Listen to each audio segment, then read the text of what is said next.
Hola, ¿qué tal amigos de XEU? Los saluda Ivonne Pacheco y el día de hoy me daba un gusto enorme poder platicar con el doctor Omar Carlos González Aparicio, quien es experto en traumatología y ortopedia pediátrica, y estamos en este lugar muy bonito que es el consultorio. Y digo muy bonito porque aquí el doctor Omar ha tenido oportunidad de ver y de trabajar casos con gran éxito, y hoy precisamente pues vamos a conocer un poco más de todos estos casos que han resultado tan exitosos y en beneficio de la salud de muchos niños. ¿Cómo está, doctor? Muy bien, Ivonne Pacheco, te agradezco mucho la invitación y el hecho de que estén acompañándonos el día de hoy.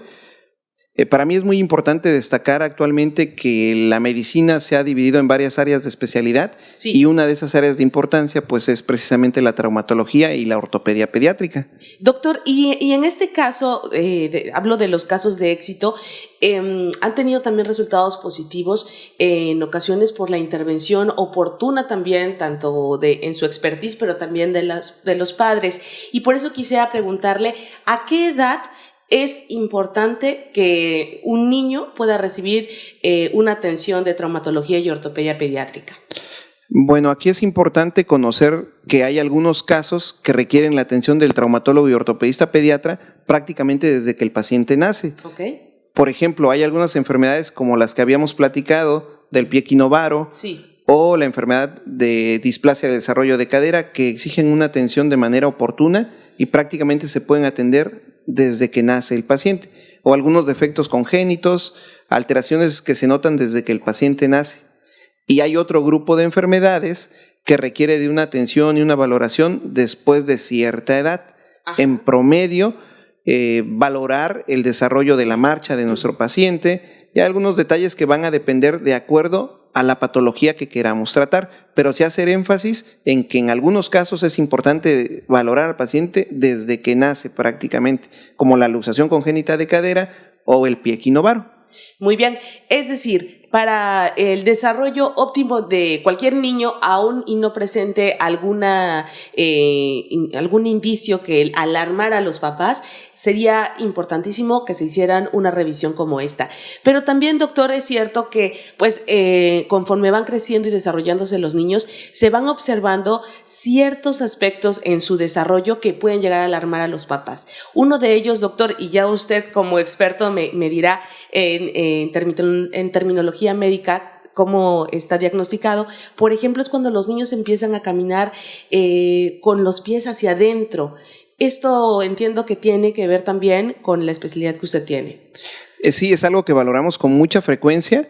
Obviamente tenemos que considerar en cuenta, para nosotros cada paciente es paciente único. Uh-huh. Cada paciente que acude a revisión con nosotros lo revisamos de manera completa, sí, hacemos un interrogatorio completo que nos permita conocer a fondo cada una de las características del paciente, desde su gestación, la forma en que nació, si hay o no algún factor asociado que pudiera condicionarnos alguna alteración en el desarrollo de la marcha. Okay. Algunas veces hay algunos antecedentes como sufrimiento fetal o alteraciones durante la gestación o problemas durante el mismo parto que pueden condicionar algunas alteraciones que nos pueden alterar un desarrollo normal de la marcha. Bien. A veces hay pacientes que no caminan a la edad en la que deben de empezar a caminar normalmente los niños. Entonces desde ahí se empiezan a prender los focos de alerta. Uh-huh. Y notamos que algo anda mal.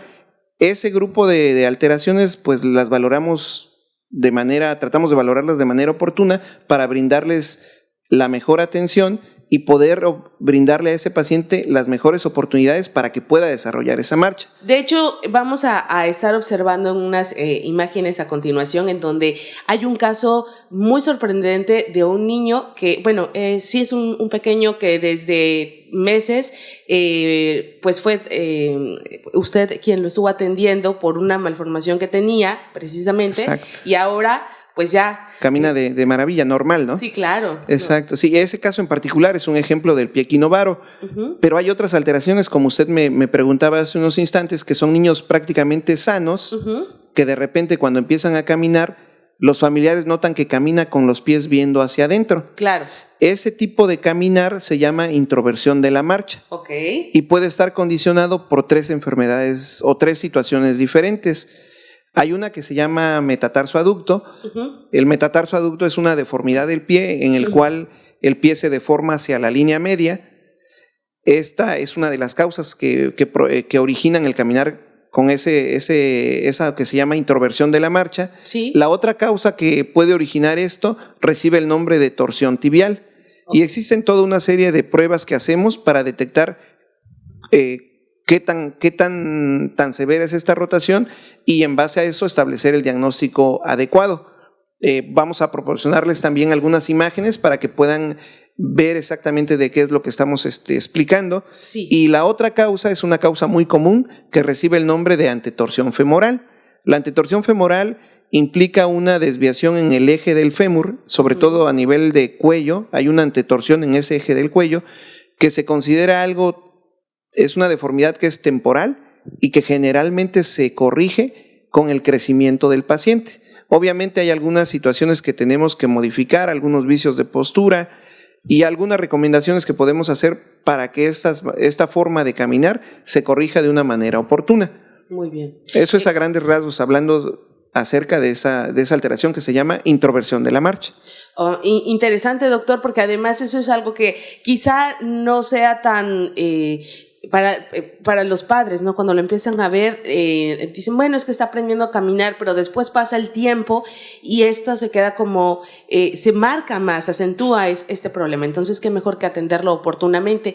Doctor, pero también hay otra situación que también llega a preocupar a los papás y me decía que esto se le denomina deformidades angulares. Exacto. En las extremidades, que regularmente, y disculpe la expresión coloquial, pero es cuando los papás empiezan a ver que los niños pareciera que tienen las piernas un poco más arqueadas, o que incluso a lo mejor una está normal, pero la otra es la que está un poquito chueca. ¿Qué es lo que se puede hacer al respecto? Bueno, esta pregunta es muy importante porque fíjese que es motivo de consulta muy frecuente. Sí. Yo creo que es uno de los motivos más frecuentes de consulta, porque el notar que cuando nuestros hijos van creciendo, de repente notamos que se empiezan a deformar las piernas o las rodillas, esto alarma demasiado a los padres y causa mucha angustia. Es por eso que ellos acuden a la consulta, para que se puedan asesorar y saber por qué está pasando esto. Y aquí es bien importante, como le comentaba hace unos minutos, que cada paciente para nosotros es único. Sí. Hacemos una evaluación completa y investigamos por qué razón se está pasando esas alteraciones o defectos angulares. Existen dos situaciones que se consideran normales. Hay algo que se llama geno varo fisiológico y la otra etapa que se llama geno valgo fisiológico. Okay. El geno varo fisiológico es una etapa por la que atraviesan todos los niños, todos los pacientes en edad pediátrica, generalmente entre el año, una vez que inician la marcha y máximo hasta los 2 años y medio o 3, se pueden ver ligeramente arqueadas las piernas. Esto es algo temporal que se tiene que corregir máximo a la edad de 3 años, sin necesidad de hacer ningún tratamiento. Y a partir de los 3 años empieza una nueva etapa que se llama geno valgo, que es cuando vemos las rodillitas juntas. Y esta situación permanece hasta alrededor de los 7 años más o menos, y a partir de 7 máximo hasta los 11 años de edad, este defecto angular se tiene que corregir. Okay. Hago la aclaración que estas dos deformidades, el geno varo y el geno valgo fisiológico, ¿sí? Fisiológico quiere decir que es algo normal, se va a corregir sin necesidad de hacer ninguna intervención. Okay. Pero existe también un geno varo y un geno valgo que puede ser causado por enfermedades. Por ejemplo, hablando del defecto del geno varo, que es cuando vemos a los pacientes con las piernas arqueadas, coloquialmente se dicen como si tuvieran las piernas de charrito. Sí. Esta etapa es muy notoria, como les comentaba, cuando inician a caminar. Y algunas veces puede estar asociado a enfermedades metabólicas, como algo que se llama raquitismo, que es una alteración donde no se absorbe de manera normal el calcio y el fósforo y provoca que los huesos sean muy de menos calidad. Y eso deforma la estructura de las extremidades, provoca que se vean mucho más arqueados. Existe otro grupo de enfermedades también que se llaman displasias óseas o alteraciones a nivel de los discos de crecimiento, que también pueden hacer que se vean arqueadas las piernas. Y existe otra muy importante que se llama enfermedad de Blount. Esta va muy asociada a la obesidad. Entonces, actualmente Veracruz ocupa uno de los primeros lugares en obesidad. Sí. Cada vez es más frecuente ver alteraciones angulares asociadas a la obesidad. Entonces, en el caso de los pequeñitos, el tener obesidad y que empezar a caminar de manera muy temprana favorece el que se arqueen las piernas. Ok, doctor, y en el caso, ya casi para finalizar, en el caso de aquellas personas que dicen, es que mi hijo me dice que le duele mucho la pierna, me decía que a veces no es solo la pierna, sino que está ligado a la cadera. Brevemente nos podría decir. Claro que sí. ¿De qué se trata? Existen algunas enfermedades que provocan que el niño camine como si estuviera... El término médico es claudicante, el término coloquial sería como rengueando. Sí. Son niños que empiezan a caminar como si algo les doliera.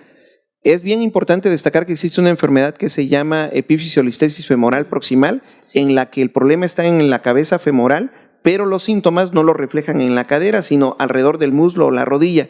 Esto es bien importante porque provoca retrasos en el diagnóstico. Okay. Entonces es importante que acudan con el ortopedista pediatra para hacerle un diagnóstico oportuno de esa enfermedad y tratarlos de manera certera.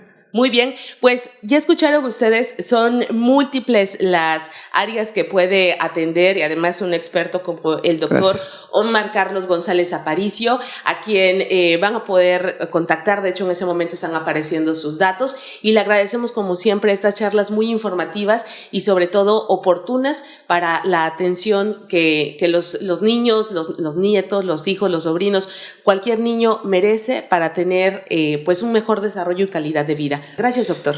Le agradezco mucho la oportunidad que nos da y definitivamente estamos aquí porque nos causa mucha alegría ver felices a nuestros pacientes. Recalco que estamos a sus órdenes en el Hospital de María, 3er piso, consultorio 1, y en la pantalla podrán ver nuestros números para agendar su cita. Quedamos a sus órdenes. Hasta luego. Gracias.